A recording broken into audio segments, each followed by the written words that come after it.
और यहाँ तक कि सेकुलरिज्म की लड़ाई जो लड़ी जा रही है, हिंदुस्तान की आज जो सबसे अहम लड़ाई बन गई है, सेकुलरिज्म की लड़ाई, किसानों की लड़ाई, गरीबों की लड़ाई, सबकी लड़ाई, जो आज मजदूर है उनकी लड़ाई, जो बेबस है बेसहारा है उसकी लड़ाई, जो कमज़ोर है उसकी लड़ाई, उसमें आम आदमी पार्टी पूरे हिंदुस्तान में आज भाजपा एक तरफ है और आम आदमी पार्टी एक तरफ है।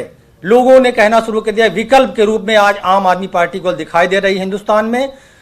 तो उस प्रेरणा से प्रभावित होकर उत्तर प्रदेश में हमारे नेता माननीय संजय सिंह जी पिछले 1 वर्ष से लगातार जिस तरह से वहाँ आंदोलन, जन आंदोलन खड़ा किए हुए हैं, उससे प्रभावित होकर कि उत्तर प्रदेश में एक विकल्प मिला है। आज लोग भाजपा से आहत हैं। वो सांप्रदायिकता की आड़ में सांप्रदायिक ताकतें वहाँ जाति धर्म का विद्वेष कर कर मंदिर मस्जिद का नाम लेकर लड़ाने का काम कर रहे हैं। पिछले कई वर्षों से वहाँ पे जो काम चल रहा है, वहाँ पे एक विकल्प के तौर पर आम आदमी पार्टी उभरती हुई जो दिखी है। ना तो कांग्रेस विकल्प बन पाई थी, ना समाजवादी पार्टी विकल्प बन पाई, क्योंकि इसके लिए मेहनत करना होगा, जन जन तक जाना होगा, किसानों तक, मजदूरों तक, जो भी कमजोर है उनकी लड़ाई लड़ने के लिए घर घर जाके वहाँ लड़ाई लड़नी होगी। उस काम में माननीय सांसद संजय सिंह जी ने जो काम 1 साल में किया, उससे प्रभावित होकर हम आज आम आदमी पार्टी में आए हैं। हमें लगा कि यहाँ पे लड़ाई लड़ी जा सकती है, यहाँ पे आंदोलन किया जा सकता है भाजपा को हराने के लिए आज उत्तर प्रदेश में, पूरे देश में। लेकिन मैं उत्तर प्रदेश की इसलिए बात कर रहा हूँ, मैं उत्तर प्रदेश की राजनीति करता हूँ। उत्तर प्रदेश में विकल्प बनी है आम आदमी पार्टी। लोगों ने कहना शुरू कर दिया कि अगर कोई विकल्प बन सकता है भाजपा का, कोई भाजपा को सत्ता से बाहर कर सकता है, तो केवल एक विकल्प आम आदमी पार्टी है। घर में बैठकर लड़ाई नहीं लड़ी जा सकती है, निकलना होगा, मेहनत करना होगा, जिलों जिलों की गली गली में, गांव गांव में किसानों मजदूरों तक जाना होगा, और वो काम आम आदमी पार्टी ही कर सकती है। इसके साथ एक आज सांप्रदायिकता का खतरा जो है, जो सेकुलरिज्म हमारे देश में खत्म होने की कोशिश करने के, हिंदुत्व का नारा देकर, धर्म का नारा देकर, मंदिर मस्जिद की लड़ाई करा के देश को विभाजन करने की जो कोशिश की जा रही है, वो नए नए कानून रोज बनाए जा रहे हैं।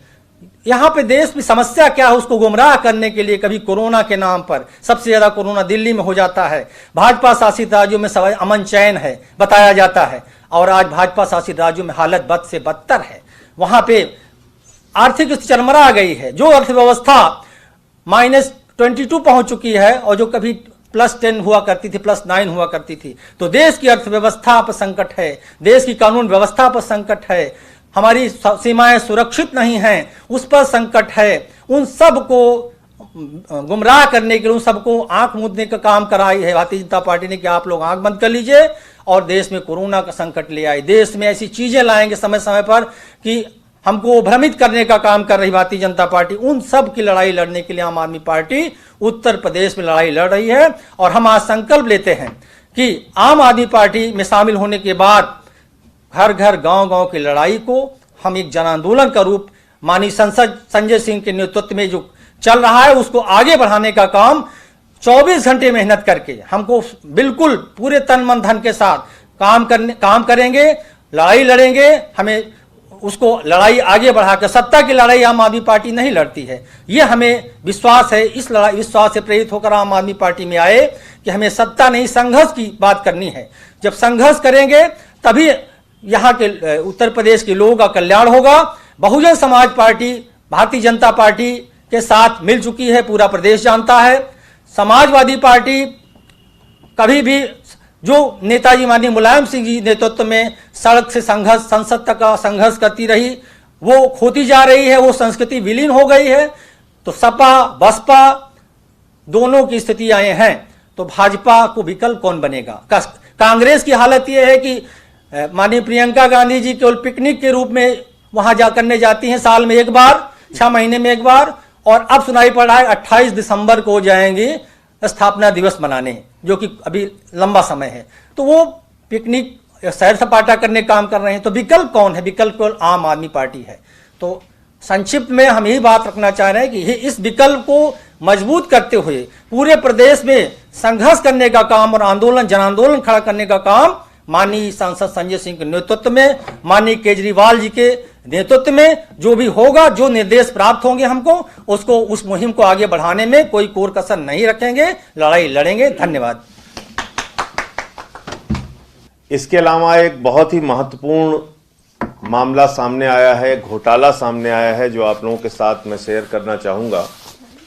और योगी आदित्यनाथ जी की सरकार के बारे में मैं बार बार कहता हूं कि आदित्यनाथ जी की सरकार में अपराधीकरण भी है, गुंडा राज भी है, जंगल राज भी है, और इसके साथ साथ भ्रष्टाचार भी चरम पर है। यह आप देखिए, एक मामला आज सामने आया है, कोरोना की महामारी में फर्जीवाड़ा कैसे किया जा सकता है। यह आदित्यनाथ का मॉडल है, यह आदित्यनाथ सरकार का मॉडल है। बरेली से यह खबर प्रकाशित हुई है, जिसमें कोरोना की महामारी के दौरान भी फर्जीवाड़ा कैसे किया जा सकता है, यह आपको देखने को मिलेगा। और यह खबर क्या कह रही है? यह खबर यह कह रही है कि व्यक्ति नहीं, उसका नाम नहीं, नंबर मौजूद नहीं, ना व्यक्ति मौजूद, ना नाम मौजूद, ना नंबर मौजूद, ना अता मौजूद, ना पता मौजूद, लेकिन उसकी जांच हो जाती है आदित्यनाथ जी के राज में। आदित्यनाथ की सरकार भूत का जांच कर रही है। भूतों की जांच आपने सुना है? नहीं सुना है तो आदित्यनाथ के राज में जाके देखिए। भूत का कोरोना टेस्ट कैसे हो सकता है, वो अगर आप लोगों ने नहीं देखा है तो उत्तर प्रदेश चले जाइए, भूत का कोरोना टेस्ट वहां पे हो जाएगा। ये तो सिर्फ एक जिले में पकड़ा है 956 लोगों को। पूरे उत्तर प्रदेश के 75 जिलों में जैसे इन्होंने कोरोना घोटाला किया, इसी तरीके से इन्होंने यह घोटाला किया है, भूत जांच घोटाला। यानी इंसान मौजूद नहीं, उसकी कोरोना की जांच भी हो गई और उसकी रिपोर्ट भी दर्शा दी गई और किट तोड़ के फेंक दी गई। 00000 नंबर लिख दिया गया। बोले साहब मोबाइल नंबर क्या है? बोले 0000000। ये मोबाइल नंबर है। यह आदित्यनाथ जी के सरकार में काम हो रहा है। जो जीरो सरकार है वो 000 वाले नंबर पे जांच कर दे रही। किसकी? भूत की जांच। आदित्यनाथ जी, शमशान में दलाली खाई आप लोगों ने, आपदा में अवसर तलाश लिया आप लोगों ने। 800 रुपए का ऑक्सीमीटर 5000 रुपए में खरीदा गया उत्तर प्रदेश के अंदर। 75 जिलों का घोटाला मैंने खोला था। 1600 रुपए में मिलने वाला थर्मोमीटर 13,000 रुपए में उत्तर प्रदेश के अंदर खरीदा गया। पीपी किट का घोटाला हुआ।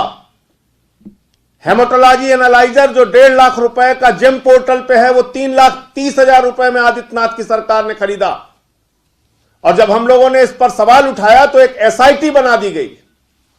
एसआईटी आज उत्तर प्रदेश में सफेद हाथी बन गई है, सुरक्षा कवच बन गया आदित्यनाथ सरकार का।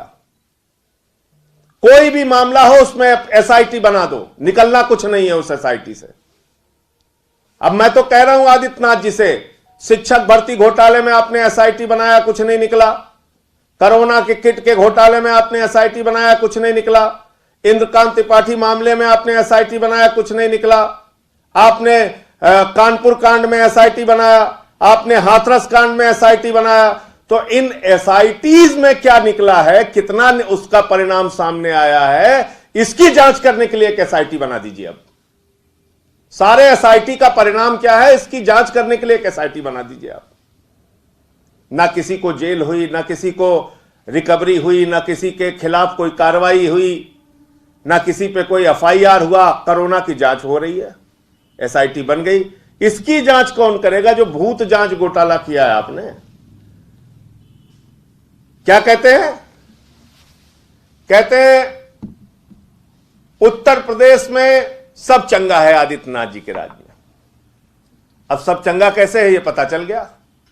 जब आप जांच करेंगे ही नहीं, no testing, no corona, no महामारी, नो खतरा, सब मजे में चल रहा है। तो कोरोना नियंत्रण में आदित्यनाथ की सरकार पूरी तरीके से फेल साबित हुई है। और उसका मॉडल यह है कि ऑक्सीमीटर में घोटाला करो, थर्मोमीटर में घोटाला करो, पीपीई किट में घोटाला करो, हेमाटोलॉजी एनालाइजर में घोटाला करो, हर एक चीज में घोटाला करो, और जांच के नाम पर भूत की जांच करके 0000000 नंबर लिखकर जीरो वाली सरकार, आदित्यनाथ वाली सरकार ने एक महा घोटाला किया है कि कोरोना की महामारी में भी उत्तर प्रदेश के 75 जिलों में जांच कागजों में हो गई, किट तोड़ के फेंक दी गई, ना इंसान का पता, ना नाम का पता, ना नंबर का पता।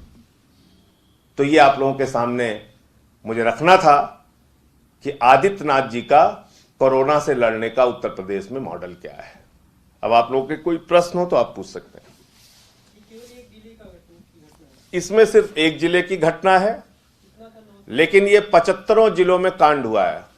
आपको याद होगा मथुरा आगरा का एक मामला आया था जिसमें डॉक्टर किट तोड़ तोड़ के फेंक रहा था और नाम चढ़ा रहा था। वो वीडियो भी है, कहेंगे आप तो दिखा दूंगा।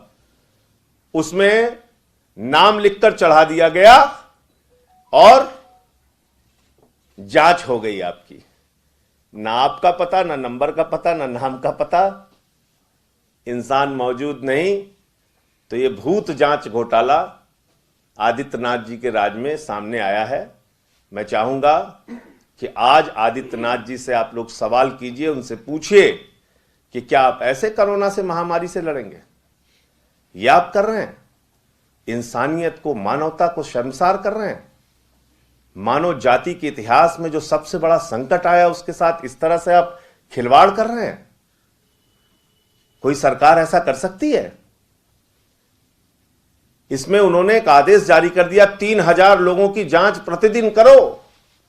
अधिकारी जुट गए जांच करने में। आदित्यनाथ जी ने कह दिया ऐसे करो, बता दिया, बोले साहब 3000 आदमी की जांच हम लोग नहीं कर सकते। बोले भूतों की कर दो,